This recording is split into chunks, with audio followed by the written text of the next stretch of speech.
The White House has announced the first members of its Gaza Peace Board. And we're going to speak now about this to Alistair Burt, former UK Middle East and North Africa Minister. Alistair, thank you so much for joining us this evening. Now, the list of names that has been released around these boards, or I believe there are two boards, aren't there? It includes no fewer than 6 Americans, including the Secretary of State Marco Rubio, Trump's son-in-law Jared Kushner, Steve Witkoff, who is US Special Envoy to the Middle East, and our own Tony Blair. Will this fuel fears that this is a neo-colonial solution to the issue? Good evening. Hi, Claire. We've a long way to go with this, but it's a start. You have an overarching board of peace, all of whom we don't yet know. They will be very high level, governed by President Trump. But those that will administer Gaza, there's the executive board, but also there is the National Committee for the Administration of Gaza, which is made up of 15 Palestinians, technocrats, agreed names amongst the various Palestinian factions, which will be very important. But as you rightly say, the suggestion is hierarchical. There is the board of peace. There is this executive board, which is composed mostly of people who are, well, all of whom are not Palestinians. And will there be a sense that there's some dictation from above? We will only see when things start to work and we start to get some answers to the problems on the ground in Gaza. So when we talk about the problems on the ground in Gaza, we can sort of separate that into broadly two things, I suppose. One is the clearing up of the destruction, the rebuilding of Gaza, and the other is would you call it the political problem, the Hamas issue? Taking the destruction first, can you remind our listeners of the sort of scale of the scale of the issue we are talking about here? Is it something like 80% of buildings have been damaged or destroyed there? Yes, the scale is extraordinary, and your listeners who will have seen pictures of Gaza as it looks now from above, the 2 million population is corralled into a very small area. There's been enormous destruction, arguments, of course, about what caused it and who was responsible in the first place. But there's a further element, Claire, and that is the humanitarian at the moment. The humanitarian aid trucks that were supposed to be going in as part of phase 1 of the Ceasefire and Peace Plan. Well, these have not all been going in. The goods that are needed by people on the ground, including tents, have not all been getting in because Israel still maintains that items that have what they call dual-use purposes, there has to be some control over them. So there's an argument at the moment about getting the aid in. It's been very bad weather in Gaza. Tents are needed. Food is needed. Then, as you say, you have to get into the issue of who is going to administer the area. It's divided into two. There is a yellow line. Israel is in charge of some 58% of the land to one side of that line. There is an argument that are they going to colonize that element?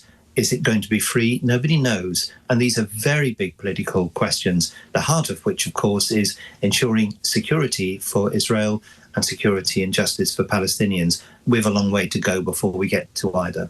Well, there is this catch-22, isn't there, is that Hamas is saying it will only be giving up its weapons as part of a wider deal. I mean, what is this ceasefire looking like? Is it looking like holding? How do we make steps, or how are steps being taken towards that happening? Over 450 Palestinians have been killed since the ceasefire came into place. 3 Israeli soldiers have died during the same time. The ceasefire is holding in that there has not been a return to the bombing and destruction and attacks that we have seen prior to the ceasefire, but it's very tenuous. And progress has not yet been made, and some of the serious issues, not least how you go about disarmament and decommissioning in the situation. Nor have we seen anything of the International Stabilization Force, which was also to be part of phase 2, those who would hold the line between Israel and those who might attack them and assist in the process of keeping the peace as the talks about decommissioning and disarmament went on. So that's still got to happen. It's interesting that all the Palestinian factions agreed on the composition of the technocratic committee, and that gives some sense of their willingness to see a process move forward as part of the peace plan, which will involve, of course, a change in the nature of their relationship to Israel in due course, and a stabilization of the area for the benefit both of Israel and the Palestinians. But people will want to see much more on the ground, full implementation of the ceasefire, the return of the final hostage. These are all things that are essential. But it's what's important is that phase 2 hasn't been completely stopped because we haven't completed phase 1. And I think people will take some notice of that. And some of the people on the executive board, Nikolai Mladenov, the former UN envoy, Rima Hashemi from the UAE, these are people who have some clout and know the area well. Those are good. There's some good people on the executive board. Good to hear it. And I mean, it's basically the only game in town, isn't it, in terms of a plan? But when it comes to the rebuilding of Gaza, we've just talked about the huge task at hand. Where is the funding going to come from for this? The funding essentially is likely to come from Gulf states, but they will be very wary of putting money into Gaza if it's going to be destroyed again in a few years. So for progress to be made, there has to be certainty, and not least for the people who live there, of what their future is going to be, which means a change in the nature of their administration. But as you say, people who are going to put money in, I'm sure there is an expectation among some in the United States that there will be a quid pro quo. You've got some very high-level moneyed people who are likely to be part of the Board of Peace as well as the executive board that's been announced. They don't do things for free, and they will expect a return on investment that they can make. But if that is in tune with what Palestinians in Gaza want, then that's a way forward. But what's essential, I think, for the United Kingdom's position is the Palestinian Authority must have a real role to play in the administration going forward.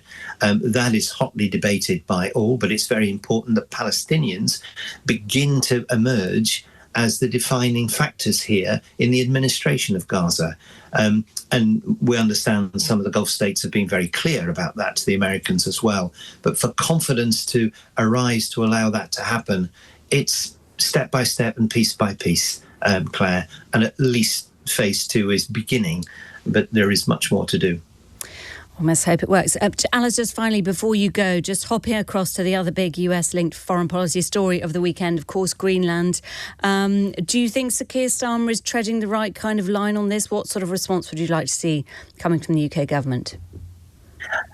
I think he's playing his cards well. He's right to side with European colleagues that the announcement by President Trump of tariffs is an extraordinary step to take with your allies when he could succeed in ensuring the defence of Greenland for all of the Western alliance if he would work with his partners and get what he needs that way.